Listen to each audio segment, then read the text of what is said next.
Again, tonight, 8 o'clock, it's TCU at home against Baylor. Baylor coming off that gut-wrenching. They've had a few of those. Lost to Houston on Saturday in overtime. You want to discuss commitment? Kendall Kaut, basketball analyst for Sikkim365.com and also for this show, even if he doesn't realize that, is actually doing this segment. And where are you, Kendall? I am in Maui, Smokey, so I took a break from drinking cocktails by the beach to just be on the beach taking this phone call. That's how dedicated I am to this show. Unbelievable. Paul will ask you a question or tell you a couple of things because he's been there a couple of summers in a row. So is Baylor good enough to be dangerous, or are they just not good enough to take seriously?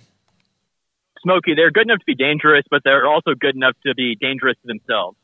They've had those stretches where they look like, the first half, second half is the perfect epitome of what you are if you're kind of the 15th best team in the country. You can beat Houston, like Baylor easily could have in the second half, and had chances if Eve Missy doesn't miss the free throw and could have put him away. But if you're the 15th best team in the country, like Baylor was in the middle part of the last decade, you're capable of blowing a lead to Georgia State, losing to Yale. You're also capable of being what Baylor was in 2014, where you absolutely put the hurt on Creighton. That's why it's kind of just a dangerous spot to be in, because things break right, you can make the Final Four. Things break wrongly, you can lose in the first round of the tournament. And that's not a place Baylor had been in that really great run from 2020 to 2022.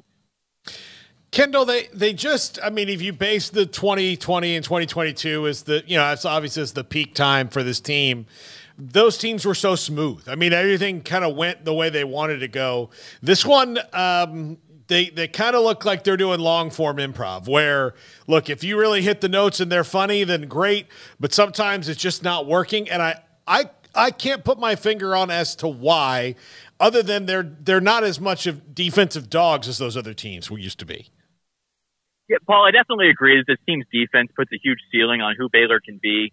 And I think when you look at it, there are just problems up and down the roster that are not horrible problems, right? It's funny to think of, covering Baylor basketball and where Baylor was in the 60s, 70s, 80s, 90s, 2000s, that these are problems for you, but the defense is not going to be good. Reggie Dennis is not a good defender. Jacoby Walter's not a good defender. Josh Ojenwuna has problems catching the ball. Jacoby Walter can get cold from shooting. Jalen Bridges has stretches where he doesn't rebound. Langston Love can be injury prone. These are the things that you would say if you were in the other locker room playing Baylor. And I think kind of the overarching issue here is you can have games where Jacoby goes 5 of 10 like he did against Houston, or the Florida game where Ray J. Dennis plays really, really good basketball. But when you have all of those issues, if any one of them can hit, and often at least 2 or 3 of them will hit in a game, like it did at Allen Fieldhouse where Josh O couldn't catch the basketball, like it did on Saturday when Eve Missy can't make a dunk, it's pretty easy. Those are just the things that pop up, whereas in 2022, it didn't really matter because the first half of the season, Jonathan Chomlo-Chatchel will get switched onto a guy and settle him down, or even last year, Adam Flagler will hit a couple of threes to get back in the game. Baylor just doesn't quite have that this season, which I think speaks to where college basketball is just sort of as a sport, that it's very hard to be as dominant as KU was year after year, or as good as Baylor and Gonzaga were season after season, where if Gonzaga doesn't win the West Coast Conference tournament, they're probably not going dancing this year. Kendall, if the ball is in the hands of somebody to take a shot to win the game, who will it be? Or is it like you just went through about 5 or 7 names that there's not one dog? I don't think there's one definitive dog, Smokey.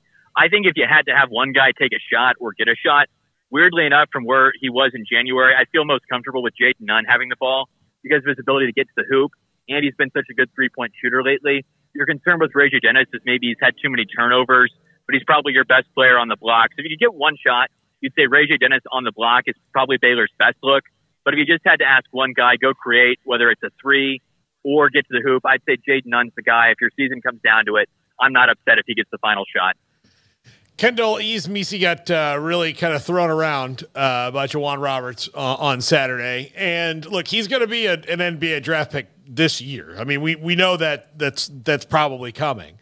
But was Saturday maybe the reason why he would benefit from another year in the program? I think, Paul, he would improve a ton, and it would make sense in terms of where we'd like the world to be for him to come back, get a lot better, and then he's more ready when he steps into the NBA. But if I were advising Eve, and I'm certainly not the guy advising him on this front, you got to go. He's already 20 years old. I don't think he has more stellar performances next year that the NBA suddenly says, oh, wow, this guy can jump to 11 and a half feet to change their mind. So I think he has to go this year, but I agree with you.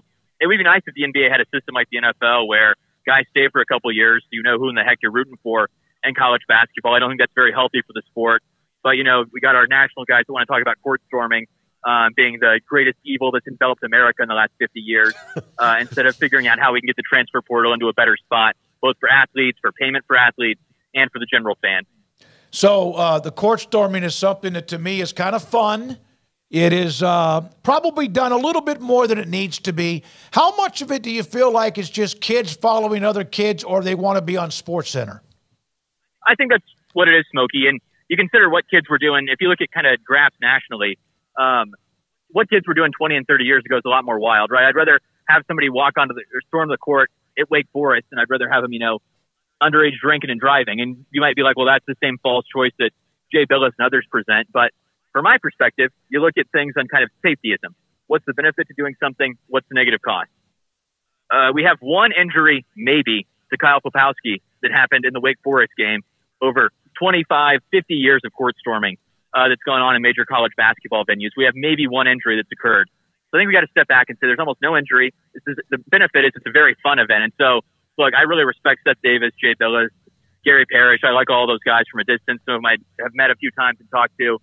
But the idea that this is just, oh, God, this is the greatest evil. We've got to get rid of it. And I mean, Jay Billis, I think on First Take today mentioned that, well, if you just issued citations to the kid, I mean, you got to give me a break at some level on these kinds of things, right? Like, we don't make the speed limit 50 miles an hour, even though it would probably reduce deaths because I don't want to go 50 miles an hour everywhere. We don't ban alcohol in America because it would, you know, eliminate all drunk driving and certain violent crimes because you have a right to freedom of choice at some level.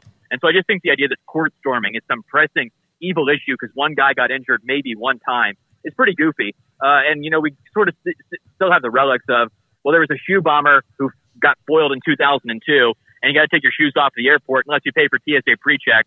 And so with how screwed up society is today, I'm sure it will be, if you pay an enhanced fee, we'll let you court storm 1 minute after. Since everything's a money pit right now.